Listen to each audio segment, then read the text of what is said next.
Hi and welcome to the TresMambo Latin and Jazz Music School. We're in Sydney, Australia in sunny Leichhardt, and I wanted to make a little bit of a video here to help some people out who are getting into their jazz guitar chords. I've had a few people who've come and done a 10-week jazz course recently who really have needed a bit of a just basic lesson on how to put together some basic chords so they can get down and play some songs. And it's not actually that hard to do once someone shows you the secrets. So that's what this is about. Alright, excellent. Now, the shortcut you can take is really just to learn the basic types of chords on the E string and the A string. And between those two strings you'll be able to, pardon the pun, string them all together. And the three basic types of chords we use in playing the jazz standards are the major chord, okay, the minor chord, and the dominant chord, and they come in some different flavours. So I'm going to do the ones that I find are the most practical as well as sounding the best, even though they might not have the simplest names. But generally, the chords are interchangeable for each other. In other words, a major 7 chord, a major 9 chord, major 6/9 chord, they're all just variations on the same thing. Same thing, dominant 13, a dominant 7 sharp 5, dominant 7 flat 9. Point is, the guts of them are still all the same. It's still a dominant chord. And for the minor chord, there's various flavours there. But again, they're fundamentally minor. So we're going to learn really just one basic shape for each with a few variations. All right, let's start off with the notes on the E string. Presumably you know E, F, F sharp, G, A flat, A. All right, the basic shape for a major flavoured chord. We have the root note, we have the 5th, we have the major 7th, and we have the major 3rd. In this case, G, D, F sharp, and B. If we take it up a fret, it'll be A flat major 7, A major 7, and so on. But let's stick to G. So there is the major 7. And we can include some walking bass lines.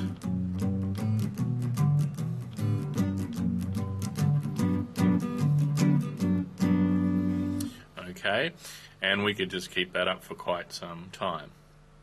Okay, minor 7 chord that follows the E string. Very simple to do. We have the root note, we take this finger and we plop it across the F, the B flat and the D.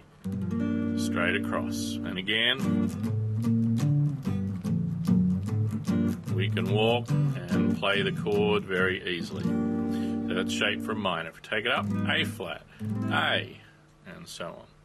And finally, the shape for a dominant. The guts of the dominant is here. We have G, F, and B. Then on top of that, we could add E and A, make a nice 13th chord. We could add E flat and A and make an altered kind of chord. And we could mix and match those two things. So again, major, minor, and dominant, all with their root note on the E string. Now, let's have a look at the A string. Let's go to C for a second, okay? Notes on the A string, A, B flat, B, C, C sharp, D. Sticking to C for a second. The easiest chord to do is the major 6/9. We have C, we have our first finger across E and A, and we have D and G on the top strings. Or you can do with 2 fingers if you prefer. Not to be confused with the next chord, which is C7, which has a B flat in it. No, E and A, not E and B flat.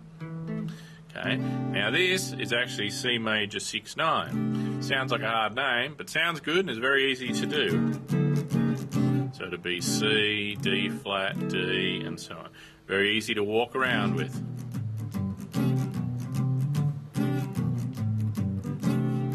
That's the major. The minor is even easier. We make a bar from C across to the top string, and we put our little our second finger on the E flat note there. And that's a real groovy chord because we can move it around very easily. So that would be, the real name is C minor 11 because it has this F in it. But basically, it's a good C minor sounding chord. And this note names it. So C minor, C sharp, D, E flat, and so on. And now for the dominants. We have C, E, and B flat being the guts. And on top of that, we could add a D or a G. So C, E, and then with this finger we go B flat, D, and G. We could turn that into an altered chord using the little finger and add an E flat and an A to it. Okay. We could also do this and add an F sharp and a D to it to make a 9 flat 5 chord, but all just basic variations on the same thing. So we'll just stick to the basic one for now, C9. So again, the ones that follow the A string, major, minor, and dominant. Now we can put that together very easily by going from one to the other. For instance, if we're in the key of C, we'd expect to find D minor, G dominant, and C major. And we simply go from the A shape to the E shape to the A shape. And that works out very easy. And we can walk.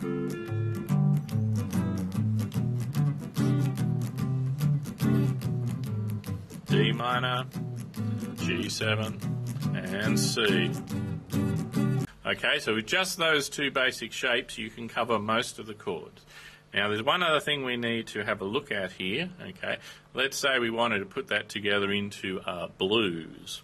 Okay, so let's say a blues in F. We could have F7, B flat 7, F7, B flat, and F. And here, A to D and G minor, C, and F to D and G to C and F, B flat and F, B flat, if you like a bit of a diminished chord, and A to D and G, C, and F, D, G, C, and F. Okay, so I hope that's given you some basic chords. All the other ones you may be looking for can be found as variations on those. And of course, if you'd like to find out some more about us, okay, go to www.TresMambo.com and you can find out all about our lessons. Do hope this has helped you. Bye.